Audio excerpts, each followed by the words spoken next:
Hey, what is going on, everybody? Welcome to Upkick MMA episode 444. I am Brendan. All right, the 2024 PFL World Championships. I said that really weird, but that's what we're going to be covering, all right? We're going to go through all of the title fights, the $1 million fights. We're going to break them all down round by round. I say round by round, but other than the main event, there wasn't a whole lot of round by round. It was mainly just a couple, a lot of finishes. So overall, a relatively quick night. If you did not watch it live and you want to go back and watch through it, do I recommend it? I have mixed feelings. I will get to them as we come up in the scenario. So the very first fight was, the very last fight, Brendan Loughnane versus Timur Khizriev. We'll talk about that one first. Before we get into it, though, subscribe to the channel if you like this kind of thing. That way you know next video is coming out. I'd appreciate it. And if you like this video, hit the like button. All right, let's talk about this fight and how, before we get negative, because I feel like this one had its moments, right? There was a lot of, this felt like a professional MMA fight. Not that all the other one, none of the other ones did. They all had, like, I have mixed feelings. Okay, well, let's talk about this. Let's talk about this fight first because I feel like it deserves the attention and respect. Both these fighters are fantastic, right? So Khizriev was able to land that low kick, and Loughnane was having issues staying in range to land anything. Not able to really stay in his boxing range. His kicks weren't really doing much. Loughnane wasn't really able to open up because he was worried about getting taken down. The second he threw a spinning kick and got taken down, was on his back for a majority of this first round. Khizriev landing some decent ground and pound for the rest of the round.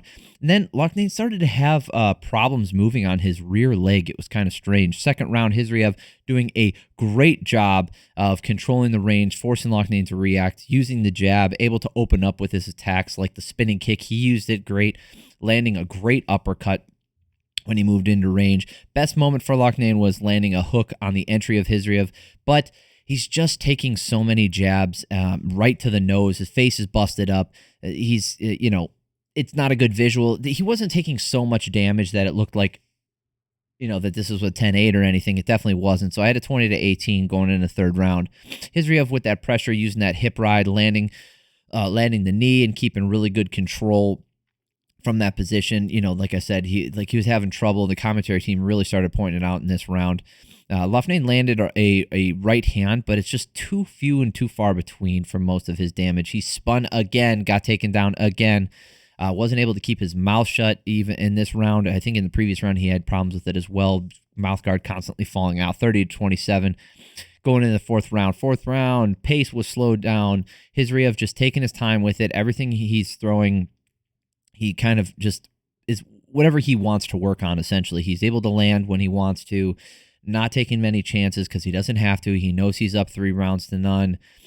This complete round on the feet, right? So better for Loughnane staying on the feet. Not really a lot of grappling from Khizriev. And honestly, if this was the entire fight, starting from the first one, it was more competitive, but still Khizriev would have won. So maybe if, Loughnane, because one-legged, he was able to stay alive.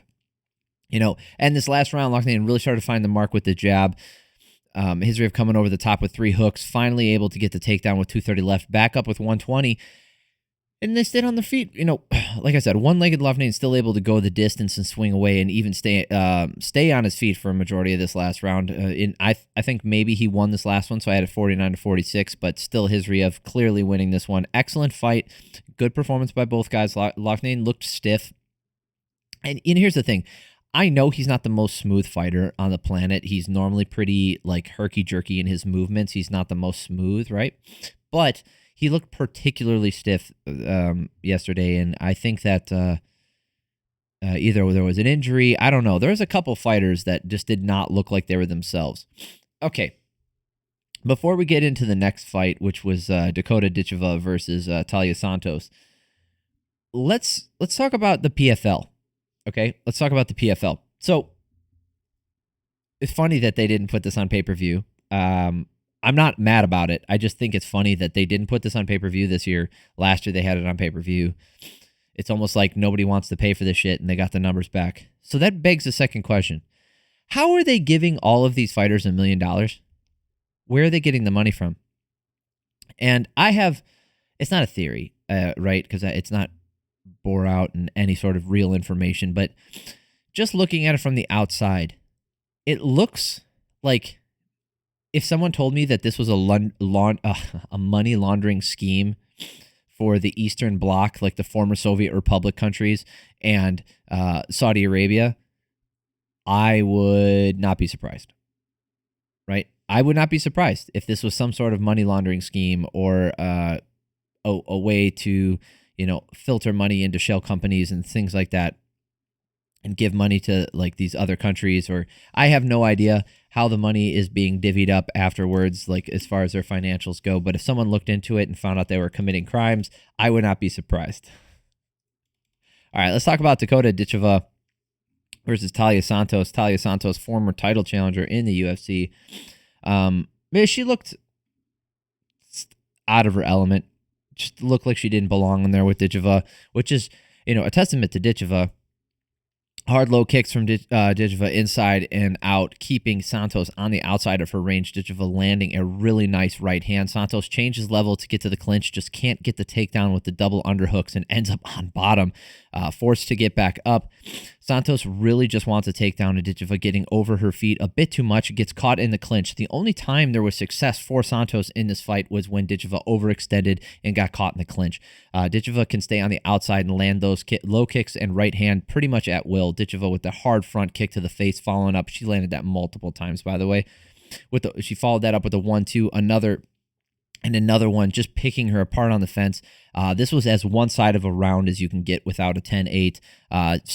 10-9 round for Ditcheva, clearly. Second round, Santos trying to force her way into the clinch and eating knees and elbows until she gets nothing for it. Yet again, Ditcheva switching stances, jabbing to the body well. Santos not polished enough on the feet, and Ditcheva able to slide out of the way and counter. So Santos just is not a good enough striker to hang with Ditcheva, and she wasn't able to implement her grappling game. This was one of those excellent examples of when someone's defense is just good enough, right, to stop the other person from implementing their game plan, and their offense, right, was so good that it could overwhelm the defense of the other person. And that's exactly what we saw here. Ditcheva landing the elbow on the break, then the front kick to the face yet again, starting to walk her down, looking for the finishing sequence. Santos turns and clinches and tries to survive. Ditcheva landing the knee to the body, then a left hook, and it's over. Beautiful body work, beautiful body shot, ending the fight. Ditcheva looks incredible. We'll see if she makes her way over to the UFC eventually. I wouldn't be surprised. She does look excellent. Would be a fun fighter to sign up. All right, let's talk about another fast one. Impa Kasanganay versus Dovletdzhan Yagshimuradov. Yagshimuradov, right? Yeah. Kasanganay using that lead left hook to enter and follow up, and Yagshimuradov countering. It ended so fast. Just a big set of hooks right here. I think these are them, and that's what ended up finishing it. But Yagshimuradov caught him on the way in, and it was over. At least the fight was fun to watch. Right? It was fun to watch while it lasted. It was some action going on, because the fights that we're going to talk about were kind of a slog to get through. Shamil Musaev versus Magomed Umalatov.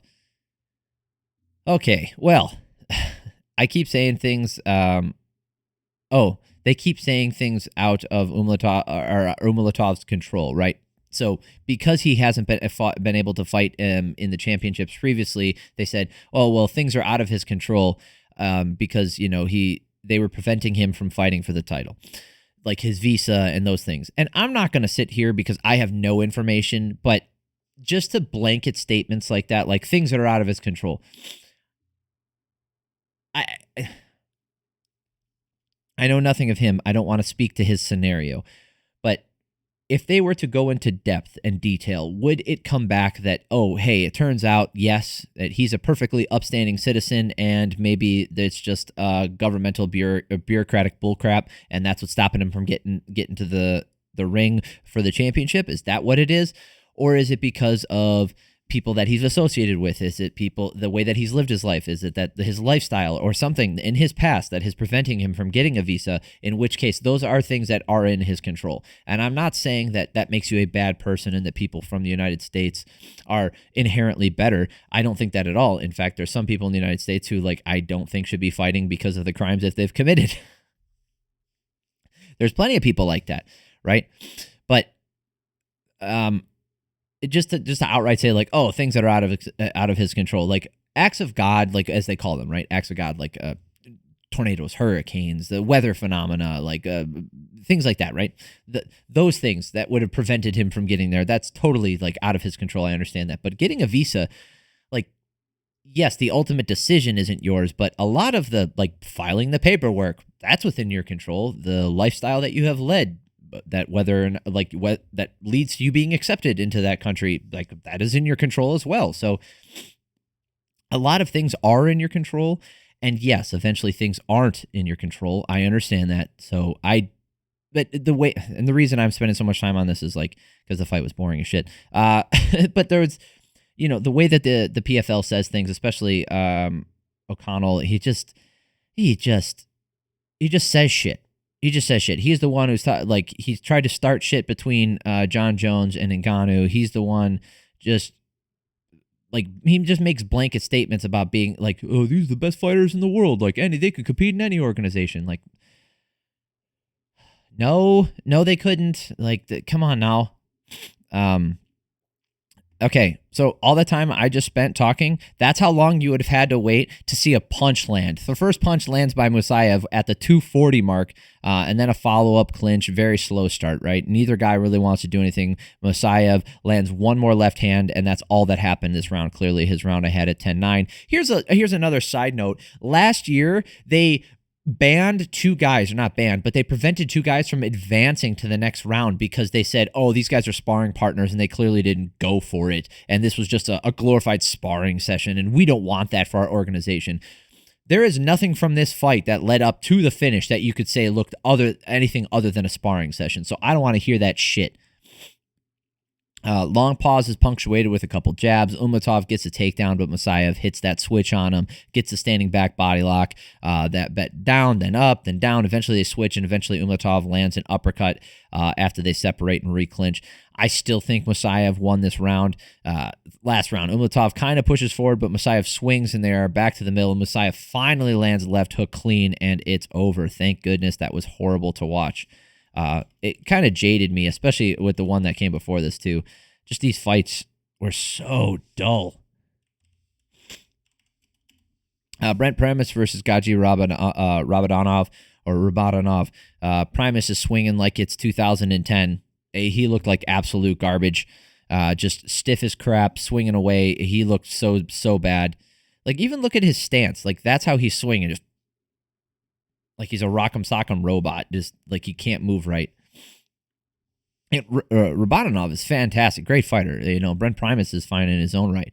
I'm not saying they're bad. It's just something looked off. Rabadanov on the edge of the cage, waiting for him like to do something, right? So he can shoot and get the takedown. Primus using mission control. Really nothing happening in this first round except escaping mission control multiple times and then getting back into it. So 10-9 for Rabadanov. Second round, holy shit, on the feet. This is really bad to watch. Over swinging and stiffness from Primus. Rabadanov, I'm saying his name both ways. I don't know why. Kicking with stiff hips and not committing to his strikes either. Rabadanov using those low kicks. That is the most effective strike in 8 minutes. Rabadanov landing a right hand and Primus stunned and goes back to his back. And then they repeat for the first round for the next 3 minutes of this run, 20-18. Last round, another right hand from Rabadanov lands and Primus down again. Primus able to land that left hook just so stiff with his movements, and they exchange left hooks repeatedly, and then Primus goes down, and it's over, thank goodness. Again, not the longest fight, but it was a real slog to get through. Yeah, not fun. And yeah, the way this card started, it was just dog crap. It's so hard to watch. Denis Goltsov versus Oleg Popov. Goltsov jabbing into thin air and gets taken down at 420, and then Goltsov gets the freaking take. Wait. Yeah, Goltsov gets the takedown, right? Gets the triangle, and then Popov sits like, oh yeah, he gets the. Oh no. Okay, I was right. Okay. Goltsov gets taken down, right? And then he's on his back a majority of the round, and he keeps throwing up his guard, and Popov just sits there in his guard for 2 minutes and then eventually gets triangled and gets put to sleep, right? Again, not the most interesting fight to watch, and that's how this main card started. I think the PFL as a whole, that's it. Like, the rest of this stuff is just going to be me making some commentary stuff, but I think the PFL as a whole has taken a really big back step. I don't think it happened directly with the Bellator. What is the word I'm looking for? Why am I drawing a blank? When they bought it, right? Acquiring Bellator. I don't think that's what made the difference, but something has changed. I don't know if it's the production. The production quality feels off. Maybe it's because of the location. Maybe it's because they're fighting overseas more. I don't know if it's the fighters gaming the system more, because I could tell you some of the worst fights that I saw a few years ago were from Sadabu C, where he's just gaming the system, right? You're not allowed to use elbows, so when you get taken down, it's a lot safer, right? You're not allowed to do a certain thing, so it was easy for him to just focus on standing and then jabbing his way to victory, and then every so often he would open up, and then you have these dinglings either on Twitter or in the commentary booth talking about this guy who's an amazing striker, this and that.